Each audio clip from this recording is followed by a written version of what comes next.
এখন হচ্ছে আমি এখন 3rd সেমিস্টারে, আমার প্রায় 1.5 বছর চলে গেছে। এরপরে যদি আমি এসে শুনি যে এই ক্যাম্পাসটা স্থায়ী না, তারা এখন এখানে মেডিকেল দিবে, তাহলে আমার যে 1.5 বছর টাইম চলে গেছে, আমি এখন কোথায় যেয়ে ভর্তি হবো?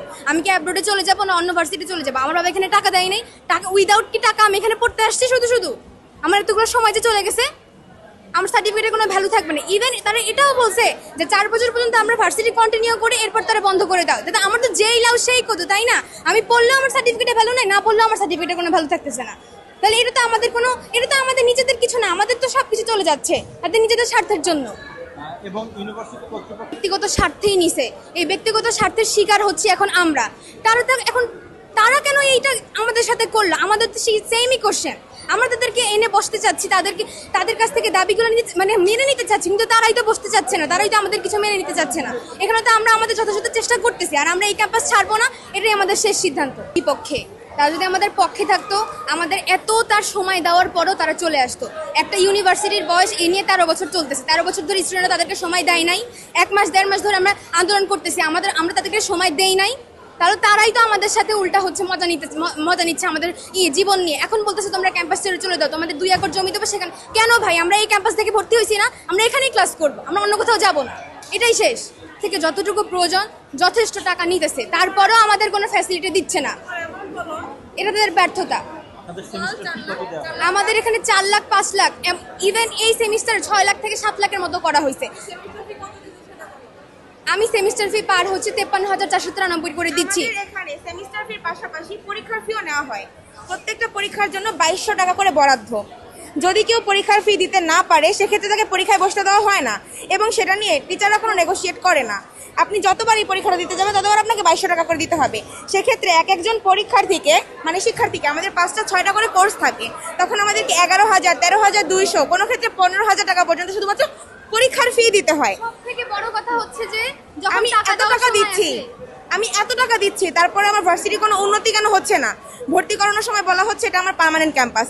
আমার প্যারেন্টসকে, আমার গার্ডিয়ানকে, আমাকে, সবাইকে, আমার যত ভাই বোনেরা আছে শিক্ষার্থী, প্রত্যেকের সাথে একটা প্রতারণা করা হচ্ছে। তারপরেও আমরা যখন ল্যাবে কাজ করতে যাই, আপনারা হয়তো অবগত আছেন, আমাদের এটা একটা হেলথ সায়েন্সেস ইউনিভার্সিটি, বাংলাদেশের প্রথম হেলথ সায়েন্সেস ইউনিভার্সিটি, যার সাথে অন্য কাউকে আমরা কম্পেয়ার করতে পারি না, কিন্তু তার ল্যাবের অবস্থা দুর্ধর্ষ। আমরা ল্যাবে গিয়ে শান্তিমতো কাজ করতে পারি না, আমাদের শান্তিমতো কোনো কাজ করতে দেওয়া হয় না। হ্যাঁ, 5 জন 6 জনের বেশি ল্যাবে আমরা দাঁড়াতে পারি না। আমরা কোনো সাপ্লিমেন্ট বা সাপ্লাই চাইলে বলা হয় এটা ধরবা না, এটা নিয়ে কাজ করবা না। আমি তো টাকা দিচ্ছি, ল্যাব ফি বা আদার্স ফি হিসেবে আমি সেমিস্টার ফি সাথে 2700 টাকা দিচ্ছি। আমি প্রাক্তন স্টুডেন্ট, আমার 5ম সেমিস্টার চলে। যারা নতুন ভর্তি হচ্ছে তাদের কাছ থেকে সেমিস্টার ফি আরও বাড়ানো হয়েছে। এত কিছুর পরেও এখন আমার অনার্স প্রায় শেষের দিকে, আমি এখন জানতে পারতেছি ক্যাম্পাস আমার না। আমার কি এখন সময় আছে অন্য কোথাও গিয়ে ভর্তি হওয়ার বা আবার একটা ব্যাচেলর করার? আমি মাস্টার্স কবে করব? আমার যদি জীবনের 30 বছর পার হয়ে যায় শুধুমাত্র গ্রাজুয়েশন করতে করতে, এটা তো আমার সাথে চরম অন্যায়। কিন্তু এই জমিটা কিন্তু আমার জমি, আমার ভার্সিটির জমি। এই জমিকে রেখে টাকা নেওয়া হয়েছে, সেই টাকা অন্যান্য প্রতিষ্ঠানে খরচ করা হয়েছে। আমার ভার্সিটি উন্নত হয় নাই। আমি যখন ভর্তি হই তখন ছিল 4 তলা, এখন 5 তলা হয়েছে। এতদিনও কি তারা আরো কিছু করতে পারে নাই? করে নাই, তারা করবে না। আজাদ স্যার আমাদেরকে নানান জায়গায় সিগনেচার করে দিয়ে, সেটা এখন সে বলতেছে আমরা নাকি জোর করে সিগনেচার নিছি। জোর করে কি সিগনেচার নেওয়া যায়? এটা তো কোনো সিল না। সে নানানভাবে পুলিশ দিয়ে প্রতাহত করার চেষ্টা করে। সে সন্ধ্যার পরে ভার্সিটি বন্ধ করার নোটিশ দেয়। এটা কোনো জায়গার আইনে আছে? নাই। সে তার ফ্যামিলি মেম্বারদেরকে পুলিশ প্রোটেকশন দিয়ে বের করে নিয়ে যায়। আমরা মানুষ না? তার ফ্যামিলি মেম্বার, আমরা কি মানুষ না? হ্যাঁ, আমাদের বাবা মা আমাদেরকে এখানে রেখে তারা চিন্তা করে না? আমাদের ম্যাক্সিমাম স্টুডেন্টরা বাসায় টেনশন করবে বলে বাবা মাকে এই ঝামেলার কথা জানায় নাই। তারা কতটা মানসিক বিপর্যয়ের মধ্যে আছে সেইটাও তারা ভাবতেছে না। অথরিটি, আমি ওদের সাথে বসবো না। বসবে না, সে দিবে না।